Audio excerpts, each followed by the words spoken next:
Un seul navire glissant silencieusement sur les eaux françaises s'apprête à accomplir le travail simultané de 220 poids de lourd. Le nord-ouest de l'Europe est sur le point de supprimer son principal goulet d'étranglement logistique avec la construction du canal Seine-Nord-Europe, le chaînon manquant destiné à relier le bassin de la Seine aux superports du Rhin et de l'Escaut.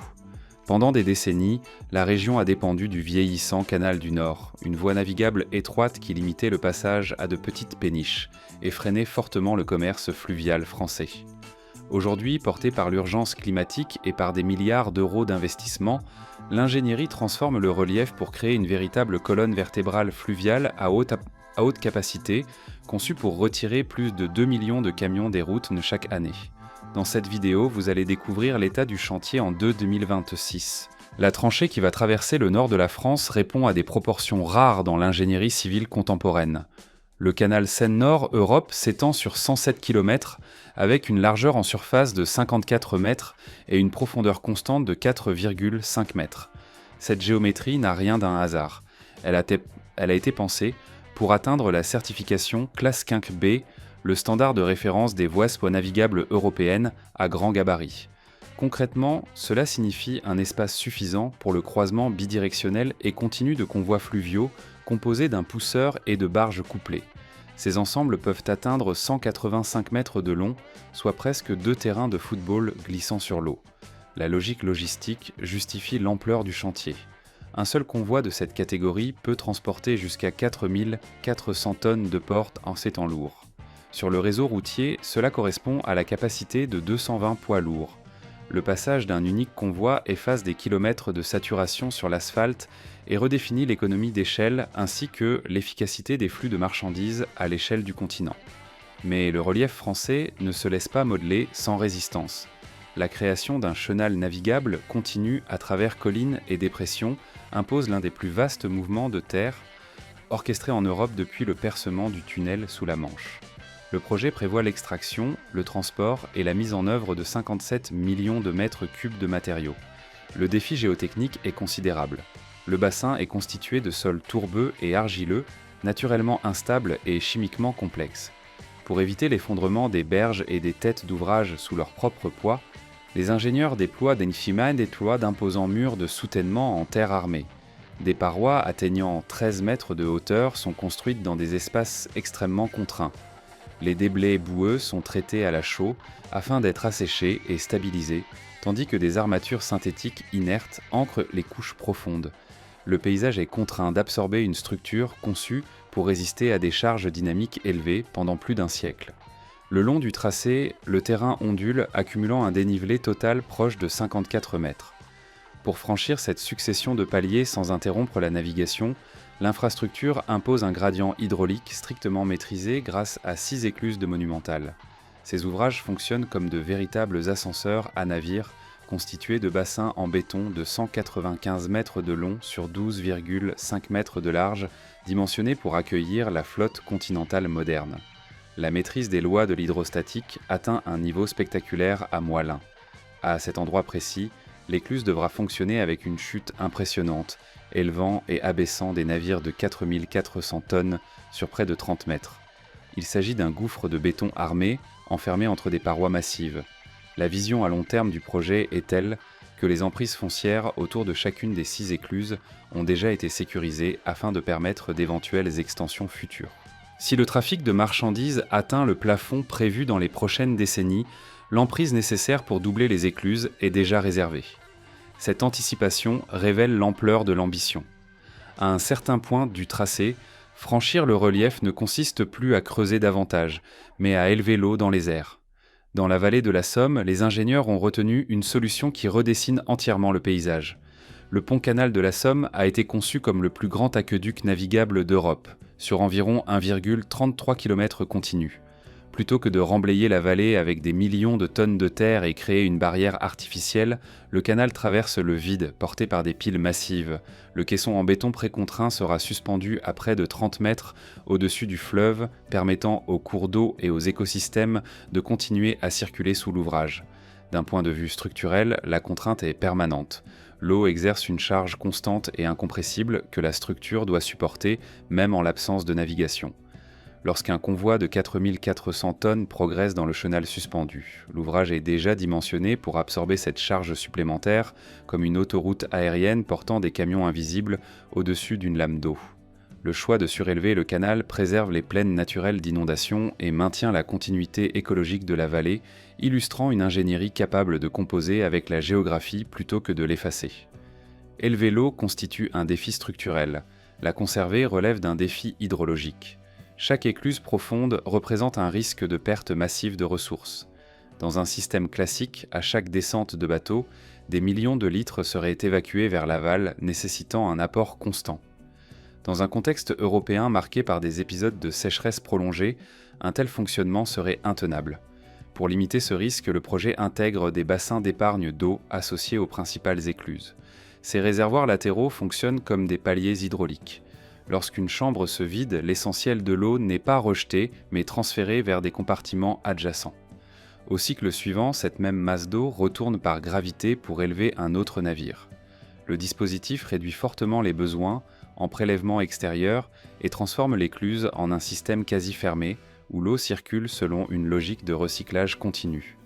La stabilité du niveau repose également sur une réserve stratégique située au point culminant du tracé. À cet endroit, un réservoir d'environ 14 millions de mètres cubes agit comme une immense réserve de régulation. En cas d'évaporation intense ou de fonctionnement simultané de plusieurs écluses, ce volume garantit le maintien du tirant d'eau minimal de 4,5 mètres sur l'ensemble du canal. L'ouvrage fonctionne comme un fleuve artificiel calibré en permanence, dont la lame d'eau est ajustée avec une précision extrême. L'étanchéité du lit obéit elle aussi à une logique d'efficacité et d'adaptation au terrain. Plutôt que de recourir exclusivement à d'épaisses couches de béton bitumineux, certains tronçons utilisent une solution biominérale issue du mélange des boues excavées avec le calcaire blanc présent en abondance dans la région. Cette combinaison forme une barrière naturelle imperméable, limite les infiltrations et valorise les matériaux extraits sur place. Le canal se scelle ainsi avec les éléments issus de sa propre excavation. Maîtriser l'eau, le sol et le béton sur 107 km ne dépend pas uniquement de la puissance des engins. Cela exige une coordination totale. Afin d'éviter les interférences entre fondations profondes, réseaux enterrés et structures hydrauliques, le projet repose sur une modélisation numérique intégrale du tracé. L'ensemble de l'infrastructure a été recréé en environnement tridimensionnel avant même sa réalisation physique. Ce système regroupe plus de 1,2 téraoctets de données géospatiales et structurelles au sein d'une plateforme collaborative unique. Chaque pile, chaque galerie technique, chaque talus existe simultanément sur le terrain et dans le modèle virtuel. Lorsqu'une fondation est modifiée, l'impact sur les câbles, conduites ou dispositifs de drainage apparaît immédiatement dans l'environnement numérique. L'erreur n'est plus découverte dans le béton durci, mais corrigée à l'écran avant que le coût ne devienne réel. Cette modélisation dépasse la seule phase de construction. À l'achèvement du chantier, le modèle tridimensionnel devient le jumeau numérique permanent de l'infrastructure. Chaque vanne, chaque porte d'écluse, chaque ouvrage de soutènement disposera d'un historique enregistré et suivi sur plusieurs décennies. La maintenance cesse d'être réactive pour devenir prédictive, anticipant l'usure avant qu'elle ne se transforme en défaillance critique. En 2026, ce qui n'était qu'un tracé sur une carte est devenu un corridor continu d'excavation, de fondations et d'ouvrages, surgissant simultanément sur toute la longueur du parcours. Pour garantir le rythme et le contrôle, le chantier a été divisé en 4 grands secteurs progressant du sud vers le nord, reliant progressivement le bassin de l'Oise au système Dunkerque-Escaut. Dans le premier secteur, entre Compiègne et Passel, l'écluse de Montemac concentre l'une des activités les plus intenses: réalisation de parois moulées profondes, bétonnage des chambres et installation des structures destinées à supporter les équipements hydrauliques. La logistique du chantier elle-même a été repensée afin de limiter l'impact routier, en privilégiant le transport fluvial et ferroviaire des matériaux lourds, avec des dizaines de milliers de tonnes d'agrégats, d'acier et d'équipements industriels acheminés hors du réseau routier classique. Dans les secteurs centraux, l'excavation progresse en larges tranchées ouvertes qui dévoilent tout déjà la géométrie définitive du canal. Parallèlement, des ponts routiers et des viaducs ferroviaires sont reconstruits ou rehaussés afin de rétablir les liaisons interrompues par le nouveau tracé. À certains points stratégiques, des lignes ferroviaires à fort trafic ont dû être déviées avant l'avancée des travaux principaux, imposant une coordination extrêmement précise entre groupements de génie civil et opérateurs ferroviaires. La complexité ne réside pas seulement dans le volume de terre déplacée, mais dans l'obligation de maintenir villes, routes et voies ferrées en service pendant qu'une nouvelle infrastructure linéaire traverse le territoire. Sur le plan financier, le projet affronte les réalités classiques des méga-chantiers européens. Initialement estimé à 5,1 milliards d'euros, le budget a été révisé après plusieurs chocs macroéconomiques ayant affecté les chaînes d'approvisionnement, les prix de l'énergie et le coût de matières premières stratégiques comme l'acier et le ciment. La mise à jour officielle situe désormais l'investissement total autour de 7,3 milliards d'euros, intégrant l'inflation cumulée ainsi que des exigences environnementales supplémentaires ajoutées au périmètre initial. Le calendrier a lui aussi été ajusté, avec une mise en service prévue pour 2032, en cohérence avec un scénario d'exécution techniquement et financièrement plus réaliste. Cette hausse des coûts a nécessité un renforcement institutionnel. La participation de l'Union européenne a été portée jusqu'à 50% des dépenses éligibles, assurant une stabilité financière au chantier et réduisant le risque d'interruption. Ce positionnement confirme que le canal est considéré comme une infrastructure stratégique à l'échelle continentale, et non comme un simple projet régional. L'investissement s'inscrit dans la structuration du réseau logistique européen, avec des effets directs sur la compétitivité industrielle, l'intégration portuaire et les objectifs de décarbonation. Parallèlement, le projet déploie l'un des programmes environnementaux les plus structurés jamais associés à une infrastructure linéaire de cette ampleur. Le principe éviter, réduire, compenser se traduit par des engagements concrets de restauration écologique le long du tracé. Pour chaque arbre abattu dans l'emprise des travaux, des plantations sont réalisées dans une proportion supérieure, créant des corridors végétalisés continus. Des zones humides dégradées sont restaurées et étendues afin de constituer des espaces tampons écologiques, jouant un rôle de filtre naturel et d'habitat compensatoire. Dans les secteurs sensibles, notamment à proximité de zones marécageuses, l'usage d'engins lourds a été limité afin d'éviter la compaction excessive des sols et la destruction de micro-écosystèmes. La gestion de la végétation invasive s'effectue par des méthodes à faible impact pour préserver tourbières et milieux fragiles. Le profil même du canal a été adapté avec des talus à pente douce plutôt que des parois verticales continues, permettant aux animaux tombant accidentellement dans l'eau de regagner la berge.